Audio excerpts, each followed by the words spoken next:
This video is meant to just be a quick little review about the three main rules we're going to fall into.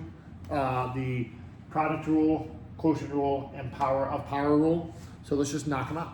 So, like we remember, the product rule of exponents is that if we have the same base, what we do is we add the exponents. If we have the same base, we add the exponents. Because an exponent just means how many repeated times you're multiplying that symbol or letter or number, so that if you see it twice being multiplied, you just add up those exponents. So when I look through here, I see a to the second. I'm multiplying this term right here by a twice, and I'm multiplying this term by a 5 times. So total, how many repeatedly times am I multiplying by a? 7 repeated times, right? Because I got 2 and 5. Now I deal with my b's. I got 3 here, and I got how many here? Hopefully y'all would say 1, because if it doesn't show, we know that we got that invisible 1 up there, right? So we have 3 b's here, 1 b here, for a total of 4 b's. And then we deal with our c's. We're gonna end with 12 c's, right? Because all I do is I add my exponents in the product rule, okay? And then the same thing goes, same idea goes for a problem like this. I should have spaced them out a little bit more, but that's okay. Let's just bubble this up, just for funsies, right? Now I deal with this guy. When we deal with problems like this, we deal with what we know, and then we put the rules into effect when we see the exponent. So what I know is I know what 3 times 5 times 2 is, right? 3 times 5 is 15, times 2 gets you 30. So I'm gonna drop the name. Is that gonna fit on the board? It is. I'm gonna drop the name, right? And then I'm gonna drop my letters. Well, I see X's, Y's, and Z's. So I'm gonna just write down my X, my Y, and my Z. And let's just count how many we have.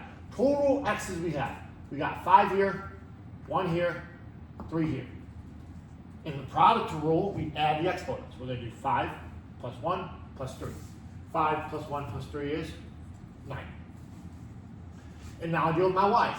I got 4 here, none here, 2 here. Well, it doesn't matter that we got none in the middle. We're just gonna work with what we got. 4 plus 2 gets you 6.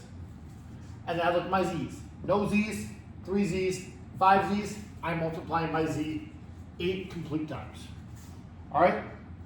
Nice and easy. Multiply the numbers, add the exponents. Now I move on to the quotient rule. As we know, a product and a quotient are opposites, right? Multiplying by 2 and dividing by 2 are opposites. So that instead of adding the exponents when we multiply, product rule, we're gonna subtract the exponents when we divide, quotient rule. So what I'm gonna do is I'm gonna say, hey, I got 5 up here, 4 down here. So they cancel out. So 4 of these cancel out those 5. So I really just have 1A left. I don't need to put the 1 there, but I will for the sake of this. And now I move on to B's. I got 9 upstairs, 3 downstairs. Well, in total, I actually just have 6 then. I actually just got 6 then. And lastly, C's, I got 3 upstairs, a sneaky 1 downstairs, so I really just got 2. Right? All we do is subtract the exponents. And now I move on to this guy. Just like we did for the second problem of the product rule. We're gonna deal with the numbers, then deal with the exponents, right? So for numbers, I'm gonna have 10 divided by 5, which gets me 2. And now I got 3 A's up top, 1 A down low. So how many A's do I actually have? I really just got 2, okay? And now I go to B's. I got 2 upstairs, none downstairs. That means the B's just chill. They're just chilling. They don't change at all. And then C's, I got 5 upstairs, 3 downstairs. I just got 2 left, right? I just made this one to be 2, 2, 2. Lucky you, lucky me. And lastly, we're gonna talk about the power of power rule. Power of power just means if you have an exponent on an exponent. I wish I had room to write this. I guess I'll write it over here. If I had, let me write it in my light blue pen. Wherever that's at, here it is. A little sidebar down here. Write a little sidebar.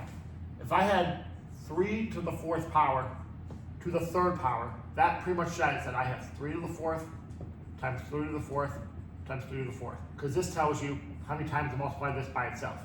So in actuality, I have 4, 8, 12 3's.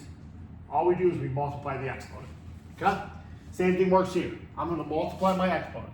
This outside power multiplies this guy. You're not cubing it, you're just multiplying 3 groups of 2 8's. So I have a squared times a squared times a squared, which is 8 to the 6th. And now I do it with my b's. I'm going to go 3 to here. Well, if I have b to the 3rd power, I'm just going to write that as b to the 3rd power. There is a sneaky 1 here. Just double check. 3 times 1 is 3. And now I do it with c's. I got 5 inside, but I got 3 groups of 5, which gets me 15. Right? 6, 3, 15, just multiply the exponents. Same thing works when we get a number out front. Just like I said before, we're going to deal with the number first. I'm going to have 4 squared.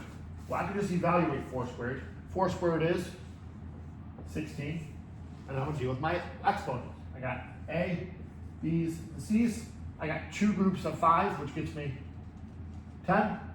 2 groups of 2, which gets me 4. Sneak a 1 on this 3. 2 groups of 1 gets me 2. Hopefully that gets you a little insight on this, and I will see y'all later.